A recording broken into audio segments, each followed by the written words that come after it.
नमस्कार, स्वागत है आपका अजीत अंजुम जी के प्लेटफ़ॉर्म पर। मैं हूँ नीलू व्यास। आज आपसे एक ऐसे एपिसोड के बारे में बात करना चाहती हूँ कि उस एपिसोड को आप सुनेंगे तो आपके रोए खड़े हो जाएँगे कि कोई शख्स महिलाओं का यौन उत्पीड़न इस हद तक कर सकता है कि वो यौन उत्पीड़न तो करे ही, तंग करे और उसके बाद साथ में वीडियोज़ भी बनाए।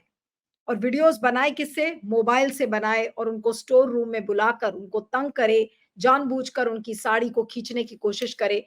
मैं बात कर रही हूँ प्रज्वल रेवन्ना की, जो कि पूर्व प्रधानमंत्री एचडी देवेगौड़ा के पोते हैं। और उनका एक ऐसा मामला सामने आया है जहां पर 1, 2 या 3 अश्लील वीडियो की बात नहीं हो रही है। 2000 2976 अश्लील वीडियोस की बात की जा रही है कि ऐसे 2976 वीडियोस में उनको दिखाया गया है कि उन्होंने महिलाओं के साथ अश्लील बर्ताव किया, उसको सेल्फ रिकॉर्ड किया और उसके बाद अभी जब 26 अप्रैल को जब चुनाव थे हासन में, क्योंकि प्रज्वल रेवन्ना हासन के एमपी हैं और दोबारा वो कॉन्टेस्ट कर रहे थे इलेक्शंस, तो उस चुनाव के ठीक पहले कई सैकड़ों पेन ड्राइव्स में इन वीडियोस को भरा गया और ये पेन ड्राइव्स पूरे हासन में इसको बांटा गया। अब जाहिर सी बात है कि अगर पूरे हासन में बांटा गया है तो एक कॉन्स्पिरेसी के तहत तो किया ही गया है, लेकिन जो इन वीडियोस की वास्तविकता है, जिसमें कि महिलाओं ने रो रो कर बताया है और क्योंकि ये मामला कैसे सामने आया इसको समझना जरूरी है कि प्रज्वल रेवन्ना और जो उनके पिताजी हैं, सीनियर रेवन्ना, जो कि एक मंत्री भी थे एचडी कुमारस्वामी के गवर्नमेंट में, उनके घर में एक उनकी हेल्प काम करती थी, डोमेस्टिक हेल्प, जो कि उनके घर का काम-काज करती थी और उसने छोड़ दिया। उसने कंप्लेंट किया है कि किस तरीके से वो डर जाती थी जब दोनों बाप-बेटे यानी कि एचडी रेवन्ना और प्रज्वल रेवन्ना जब आते थे, तो वो लोग डर के मारे स्टोर रूम में छिप जाते थे। और उनकी लड़कियों को बुलाया जाता था और जब एचडी रेवन्ना की पत्नी नहीं होती थी तो उसके बाद इन महिलाओं को बुलाकर और उनको प्रज्वल रेवन्ना तंग करते थे, साथ में स्टोर रूम में मोबाइल फोन से उनके वीडियोस बनाते थे और फिर उसको उन वीडियोस को अपैरेंटली डाउनलोड भी किया गया है लैपटॉप पर। इस तरीके के डिटेल्स आए हैं और एक नहीं, दूसरा मामला भी है। हासन की ही दो जो हाउस हेल्प थी उनकी, जो घर में काम करने वाली 2 महिलाएँ थी, उन्होंने इसका ज़िक्र किया है कि किस तरीके से दोनों बाप-बेटे ने उनको तंग किया। प्रज्वल रेवन्ना के खिलाफ जो ये 2976 वीडियोज़ का मामला सामने आया है, इसमें महिलाएँ हैं हर तबके की, जिसमें कि आंगनबाड़ी वर्कर्स हैं, जिसमें पार्टी की कार्यकर्ता हैं, कुछ ऑफिसर्स हैं। ऑफिसर महिलाओं को भी प्रज्वल रेवन्ना ने तथाकथित रूप से तंग किया है, उनको यौन उत्पीड़न किया है और उनके साथ बदतमीज़ियाँ की हैं।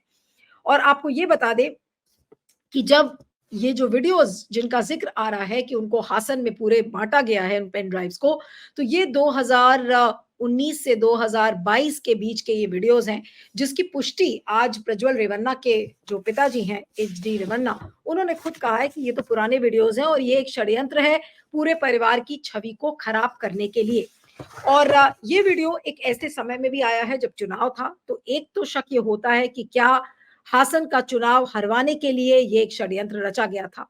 षड्यंत्र को अगर अलग भी मान लिया जाए, लेकिन क्या प्रज्वल रेवन्ना इस तरीके की हरकतें महिलाओं के साथ करते थे? अगर ये वास्तविकता है, तो आप ये सोच सकते हैं कि जो राजनीति को किस तरीके से, क्या राजनीति में महिलाएँ सुरक्षित हैं? अगर कोई नेता पावरफुल है, अगर वो एक अच्छी पोज़ीशन पर है, तो महिलाएँ कितनी सुरक्षित हैं? क्या महिलाओं के साथ ज़ोर-ज़बरदस्ती की जाती है?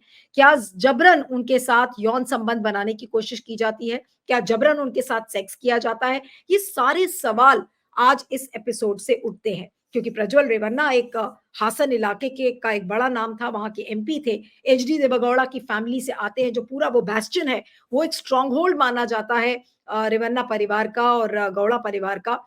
आज हालाँकि एचडी कुमारस्वामी ने एक प्रेस कॉन्फ्रेंस किया और उन्होंने कहा कि देखिए, पूरे परिवार को इसमें उनकी छवि को धूमिल मत करिए, ये एक इंडिविजुअल का मामला है, प्रज्वल रेवन्ना और उनके फादर जाने कि उनको क्या कहना है और हम लोग सब अलग रहते हैं। लेकिन साथ में उन्होंने ये भी कहा कि इस तरीके के इन्वेस्टिगेशंस गौड़ा परिवार के खिलाफ पिछले 40 साल से होते हुए आए हैं। कभी सीआईडी ने किया, कभी एसआईटी ने किया। अब इस मामले की जाँच एसआईटी कर रहा है और आज दूसरी कंप्लेंट भी इसमें एक महिला ने की है। और जिस तरीके से उसने रो रो कर बताया है, उससे ये साफ जाहिर होता है कि ये महिलाएं बहुत डरी हुई थी। अब आपको ये भी बता दें कि पेन ड्राइव के जरिए ये जो वीडियो सारा एक्सपोज हुआ है, उन वीडियोज में इन महिलाओं की शक्ल क्लियरली दिख रही है। तो अब आप सोच सकते हैं कि महिलाओं की जान को कितना बड़ा खतरा हो गया है, उनकी इज्जत से किस तरह से खिलवाड़ किया गया है, अगर ये कॉन्स्पिरेसी के तहत किया गया है। आज ये महिलाएं कहाँ जाएंगी, अपना मुंह ये कैसे छिपाएंगी, एक ये बहुत बड़ा मामला है। बल्कि जो लक्ष्मी हेबालकर हैं, जो कि कर्नाटक की महिला और बाल विकास मंत्री हैं, तो उन्होंने तो ये कहा कि ये विश्व का सबसे बड़ा इस तरीके का एक सेक्स स्कैंडल है जो कि सामने आया है। और इसमें उन्होंने कहा है साफ कि बीजेपी को इसमें अपना स्टैंड, अपना जो स्पष्ट स्पष्ट एक क्लियरली क्लियरली इसको बताना चाहिए कि उनका क्या स्टैंड है। क्या वो ऐसे लोगों के साथ गठबंधन करना चाहती है बीजेपी? प्रधानमंत्री का एक वीडियो मैं आपको दिखाती हूँ, जो कि अभी कुछ ही दिन पहले का है, जब वो हासन के जो एमपी हैं प्रज्वल रेवन्ना, उनकी कैंपेनिंग के समर्थन में वो गए थे। और उन्होंने देखिए किस बढ़ चढ़ के किस तरीके से उन्होंने प्रज्वल रेवन्ना की हिमायत की है और कहा है कि मोदी को अगर मजबूत बनाना है तो प्रज्वल रेवन्ना को वोट देना है। आइए सुनते हैं कि मोदी जी ने इसमें क्या कहा है। हासन लोकसभा से एनडीए के श्री प्रज्वल रेवन्ना और मंड्या से मेरे मित्र एचडी कुमारस्वामी आने वाली 26 अप्रैल को इनके लिए आपका हर वोट मोदी को मजबूती देगा, देश का भविष्य तय करेगा।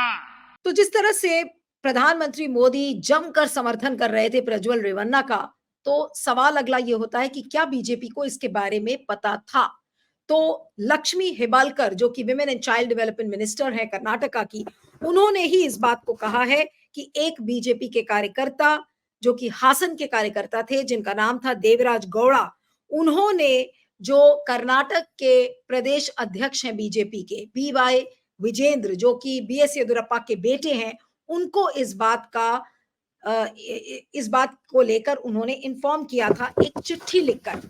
और इसके अलावा जो पूर्व बीजेपी के जो एमएलए हैं प्रीतम गौड़ा और आरटी रामास्वामी, उन्होंने अमित शाह को भी ये बात बताई थी जब अमित शाह मैसूरू में थे।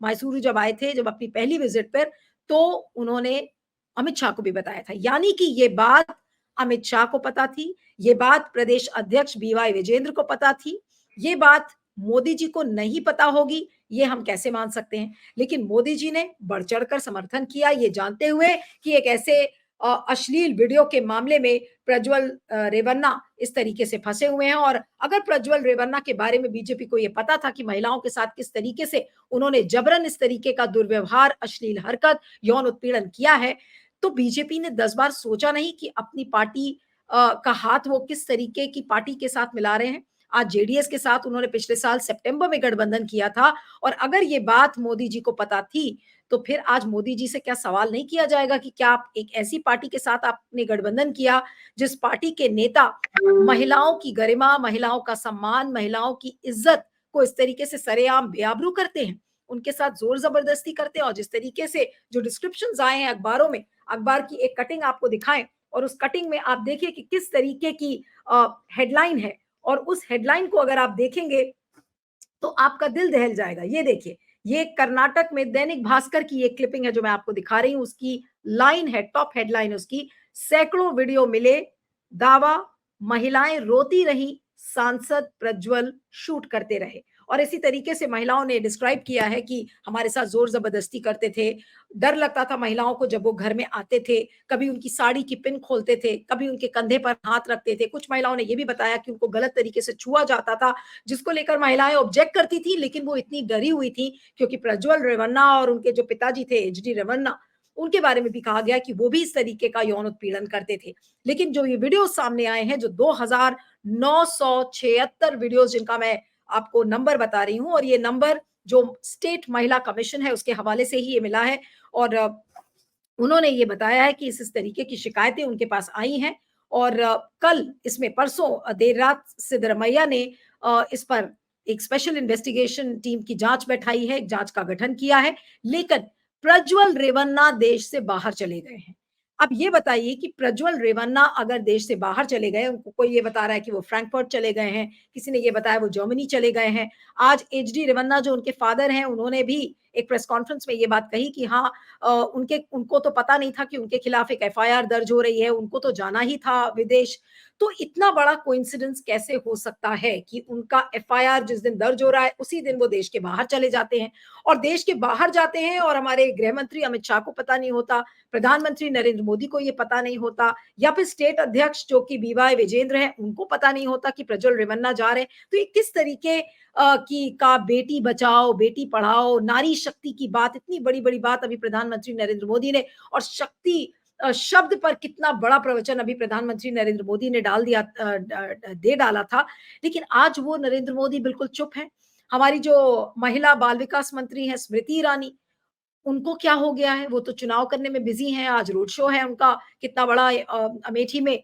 उनको क्या सुध नहीं लेनी है कि एक इतनी सारी महिलाओं की इज़्ज़त आज दाँव पर लगी हुई है, वो लेकिन चुनाव में मशगूल है, वो तो कभी बोलती नहीं। महिला रेसलर्स का भी जब मामला सामने आया था, तो वो बिल्कुल चुप थी। तो सवाल ये उठता है कि बार-बार अभी जब नेहा हीरामत का केस था, जिसमें हुबली में उस लड़की का जब की हत्या की गई थी, तो उस इश्यू को बीजेपी ने कितना बड़ा इश्यू बनाकर और तमाम विरोध प्रदर्शन किया था। कर्नाटक का ही मामला था ना। आज क्या हो गया? कर्नाटक की बीजेपी को साँप सूंघ गया, या अमित शाह को साँप सूंघ गया, या प्रधानमंत्री नरेंद्र मोदी को साँप सूंघ गया कि आज 2976 वीडियोज़ प्रज्वल रेवन्ना के मिले हैं, जिसमें कि सरेआम वो दिख रहे हैं कि वो किस तरीके से महिलाओं को तंग कर रहे हैं। मैं ये भी बता दूँ कि ये जितने भी वीडियोज़ हैं, हज़ारों वीडियोज़ जो सामने आए हैं, किसी वीडियो की ड्यूरेशन कुछ सेकंड्स की है, कुछ वीडियोज़ 2 या 3 मिनट के हैं, तो अलग-अलग ड्यूरेशन के ये वीडियोज़ हैं, और पेन ड्राइव के ज़रिए इनको हासन के चुनाव के ठीक 1 दिन पहले इसको पूरे हासन ज़िले में इसको बाँटा गया था। तो बाँटा गया, ये एक पॉलिटिकल मूव हो सकता है। अब कुछ लोग ये सवाल कर रहे हैं कि क्या ये कांग्रेस का एक षड्यंत्र रचा हुआ हो सकता है? लेकिन कांग्रेस ने तो इसमें एसआईटी बना दी है, और अब दूध का दूध पानी का पानी होगा कि एसआईटी में क्या कुछ निकल कर आता है। लेकिन सवाल ये उठता है कि आज प्रज्वल रेवन्ना जैसे लोग, या फिर एचडी रेवन्ना जैसे लोगों का समर्थन मोदी जी क्यों कर रहे हैं? क्या मोदी जी को अपने छवि की परवाह नहीं है कि आज अगर वो ऐसे लोगों के साथ अगर आज खड़े होंगे, तो उनकी छवि भी तार-तार हो जाएगी। उनसे लोग सवाल पूछेंगे कि आपने जेडीएस के साथ गठबंधन क्यों किया? और जिसकी मैं बात कर रही हूँ, जो कर्नाटक की महिला बाल विकास मंत्री हैं लक्ष्मी हेबालकर, उन्होंने ये कहा है कि बीजेपी बताए कि क्या उसको अपना गठबंधन जेडीएस के साथ तोड़ना नहीं चाहिए। अब बीजेपी को ये बताना पड़ेगा। बीजेपी ये कहकर तो अपना मुंह नहीं मोड़ सकती कि भाई ये जेडीएस का इंटरनल मामला है और जेडीएस जाने इसको कैसे करना है। लेकिन आज एचडी कुमारस्वामी की कुछ बातों से लगा कि वो इस पूरे एपिसोड से हिल गए हैं, क्योंकि उनको कहीं न कहीं लगता है कि पार्टी की छवि धूमिल हो रही है। उन्होंने कुछ बातें आज कहीं, और इसके पहले कि कुमारस्वामी ने क्या कहा है, मैं आपको बता दूं कि जो एफआईआर दर्ज हुई है प्रज्वल रेवन्ना के खिलाफ, उनमें जो सेक्शंस लगाए गए हैं, उसमें सेक्सुअल हैरेसमेंट, डराने का मामला, और महिलाओं की इज्जत से खेलने का मामला उसमें दर्ज किया गया है, जिसमें कि सेक्शंस 354 ए, 354 डी, 506, 509, ये तमाम सेक्शंस प्रज्वल रेवन्ना के खिलाफ लगाए गए हैं, एफआईआर दर्ज की गई है। लेकिन आज एचडी कुमारस्वामी ने जब प्रेस कॉन्फ्रेंस किया, तो प्रेस कॉन्फ्रेंस में उन्होंने ये कहा और सवाल पूछा कि इससे इन वीडियोस को किसने रिलीज किया है। मैं ये वो सवाल बता रही हूँ जो एचडी कुमारस्वामी ने आज प्रेस कॉन्फ्रेंस के जरिए उठाए कि इन वीडियोस को रिलीज किसने किया, और पुराने वीडियोस को क्यों रिलीज किया जा रहा है, ये दूसरा सवाल उन्होंने खड़ा किया था। फिर उन्होंने कहा कि अगर एसआईटी का गठन हो गया है तो दूध का दूध पानी का पानी हो जाएगा। लेकिन उन्होंने ये कहा कि अगर गलती की है तो कानून के मुताबिक एक्शन होना चाहिए, और अगर गलती नहीं की है तो फिर साफ जाहिर है कि हासन सीट के खिलाफ एक षड्यंत्र रचा गया है।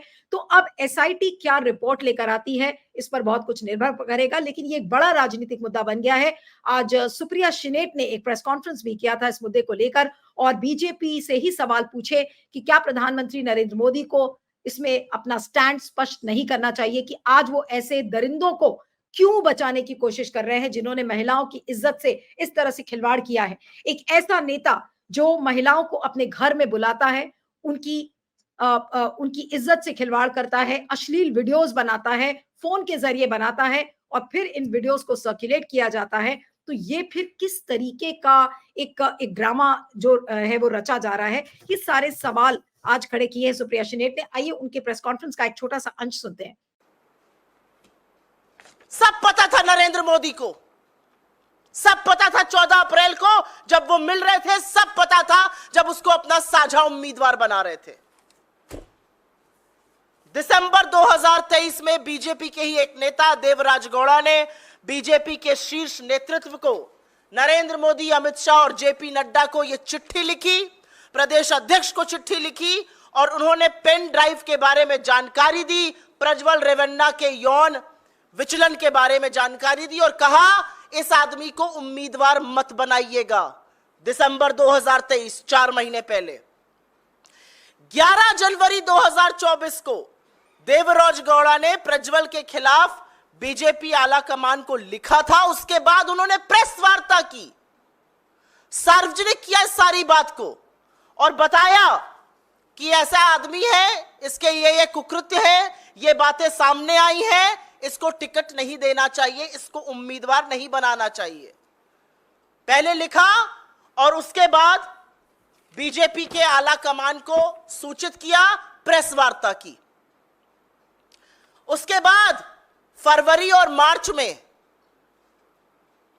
फर्जी चाणक्य इस देश के गृह मंत्री अमित शाह कर्नाटक के दौरे पे जाते हैं, मैसूर पहुंचते हैं और तब पूर्व बीजेपी विधायक प्रीतम गौड़, पूर्व विधायक एटी रामास्वामी और कार्यकर्ताओं ने इस प्रज्वल रेवन्ना की उम्मीदवारी के खिलाफ उनको कहा और कहा ऐसे व्यक्ति को टिकट मत दीजिए, इसके यौन कुकृत्य के चर्चे बहुत फैले हुए हैं, इसने हर उम्र की औरत का शोषण किया है, इसके तमाम हजारों वीडियो पेन ड्राइव पर है, इसने सैकड़ों औरतों की जिंदगी तबाह करी है। मार्च तक अमित शाह से मिलकर बीजेपी के पूर्व विधायकों ने, उनके नेताओं ने मैसूरू में यह बात कही। तो अमित शाह और नरेंद्र मोदी सब कुछ जानते थे। वो जानते थे कि ये कैसे आदमी को उम्मीदवार बना रहे हैं, वो जानते थे ये कितना जघन्य अपराधी है और उसके बाद भी उन्होंने हासन की सीट से उसको अपना उम्मीदवार बनाया। कर्नाटका की महिला आयोग ने इस मामले का स्वतः संज्ञान लिया। जैसे ही उनके जानकारी में यह आया, उन्होंने एसपी को नोटिस जारी की और सीएम से इस भयावह घटना पर एसआईटी के गठन की मांग करी। अगले दिन एसआईटी गठित हुआ और जैसे ही एसआईटी गठित होता है, हासन का ये उम्मीदवार, नरेंद्र मोदी का चहेता, उनका दुलारा, उनके वृहद परिवार का हिस्सा, ये देश छोड़कर भाग जाता है। एसआईटी पूरी कोशिश कर रही है, एसआईटी हर संभव प्रयास कर रही है इसके प्रत्यार्पण का, कि भारत लाके इसकी जांच पूरी की जा सके। लेकिन आज सवाल यह है कि बेटी बचाओ, बेटी पढ़ाओ, नारी अभिवंदन, नारी शक्ति, महिला सम्मान, ये सब बातें फर्जी है, क्योंकि नरेंद्र मोदी जानते थे कि स्टेज पर खड़े हुए उनके बगल के इस व्यक्ति ने, उनके साझा उम्मीदवार ने क्या किया, वो सब जानते थे और उसके बाद भी उम्मीदवार बनाया। मैं उनसे पूछना चाहती हूं कि आज कर्नाटका में एक बहुत बड़ी बात निकली है कि उनके साथ जो मंच पे खड़े थे, जिनके लिए मोदी जी ने वोट मांगा, उन्होंने हजारों महिलाओं के साथ दुष्कर्म किया, हजारों महिलाओं के साथ। मैं पूछना चाहती हूं मोदी जी क्या कहते हैं इसके बारे में, क्या कहते हैं हमारे प्रधानमंत्री इसके बारे में, हमारे गृह मंत्री क्या कहते हैं इसके बारे में। कुछ समय पहले 3 दिनों के लिए मैं अपनी बेटी से मिलने गई। प्रधानमंत्री जी, गृह मंत्री जी बोलने लगे कि प्रियंका गांधी विदेश में गई है। जहां मैं जाती हूं इनको पता चल जाता है, जहां विपक्ष के नेता जाते हैं इनको पता चल जाता है। लेकिन इस तरह का अपराधी, इस तरह का राक्षस इस देश को छोड़ के चले जाता है और इनको पता नहीं चलता। हम कैसे यकीन कर सकते हैं इस बात पर? सब चीज, हर जानकारी इनके पास जाती है। सब नेताओं पे ये ध्यान रखते हैं कौन कहां जा रहा है, क्या कर रहा है। और इतना बड़ा अपराध करके इनके नाक के सामने कोई देश से भाग गया और ये कुछ नहीं कह रहे हैं। देखिए बहनें, इनसे जवाबदेही मांगिए। इनसे जवाबदेही मांगिए, इनसे सवाल उठाइए। इनकी हिम्मत नहीं होनी चाहिए, मोदी जी की हिम्मत नहीं होनी चाहिए कि किसी के मंगलसूत्र के बारे में बात करें जब तक कि अपराधी वापस नहीं आएगा। प्रज्वल रेवन्ना के पिता एचडी रेवन्ना ने कहा है कि देखिए, प्रज्वल रेवन्ना भागेंगे नहीं और उनके भागने की मंशा नहीं है, वो उनको पहले से विदेश जाना था। और अब जो सूत्रों के हवाले से एक खबर आ रही है न्यूज़ मिनट पे और कुछ वेबसाइट्स ने छापी है कि शायद इस बात को लेकर अब प्लानिंग हो रही है कि जेडीएस शायद प्रज्वल रेवन्ना को पार्टी से निष्कासित करेगा, यानी कि एक्सपेल होंगे प्रज्वल रेवन्ना। इस तरीके की खबरें आ रही है, लेकिन इसको लेकर अभी कोई आधिकारिक बयान नहीं आया है। सूत्रों के हवाले से ये खबर आ रही है कि शायद प्रज्वल रेवन्ना को एक्सपेल किया जाएगा पार्टी से। और आपको ये भी बता दें कि प्रज्वल रेवन्ना एनडीए के कैंडिडेट थे, यानी कि बीजेपी और जेडीएस के जॉइंट कैंडिडेट थे, जिनका समर्थन बढ़ चढ़कर प्रधानमंत्री नरेंद्र मोदी ने किया था। तो क्या आज नरेंद्र मोदी अपना पल्ला झाड़ लेंगे इस बात को कहते हुए कि नहीं, ये तो जेडीएस का मामला है? आज जवाब तो मोदी जी को देना पड़ेगा, और यही सवाल लगातार विपक्षी दल पूछ रहे हैं। यही सवाल बड़ा एक राजनीतिक मुद्दा कर्नाटक में बन गया है। और जैसा कि लक्ष्मी हेबालकर ने कहा कि ये तो ऐसा लग रहा है कि विश्व का सबसे बड़ा सेक्स स्कैंडल है, तो फिर इसको प्रूव करना, इसकी वास्तविकता तक पहुंचना, इसकी तह तक पहुंचना उतना ही जरूरी है, क्योंकि आज उन हजारों महिलाओं की इज्जत दांव पर लगी हुई है, जिनके वीडियोस को इस तरह से शूट किया। और ये बताया जाता है कि प्रज्वल रेवन्ना खुद इन वीडियोस को शूट करते थे। तो मुझे तो ये नहीं समझ में आ रहा है कि जो व्यक्ति इस तरीके से यौन उत्पीड़न करता है और खुद से वीडियोस भी बनाता है, जो कि रिपोर्ट्स आई हैं जिसको लेकर तथाकथित रिपोर्ट्स जो आ रही हैं सामने कि उन्होंने खुद से वीडियो को शूट किया, तो ये मानसिकता क्या है? ये तो एक नॉर्मल मानव जाति की एक ये मानसिकता नहीं हो सकती। रिश्ते बनाना, संबंध बनाना, उसमें एक नैतिकता को कायम रखना, वो एक अलग चीज है। लेकिन वीडियोस बनाना, अश्लील हरकत करने के बाद खुद से वीडियो को शूट करना और उसको लैपटॉप पर अपलोड करना और उसको डाउनलोड करना, ये मुझे समझ में नहीं आ रहा है कि ये क्यों किया गया।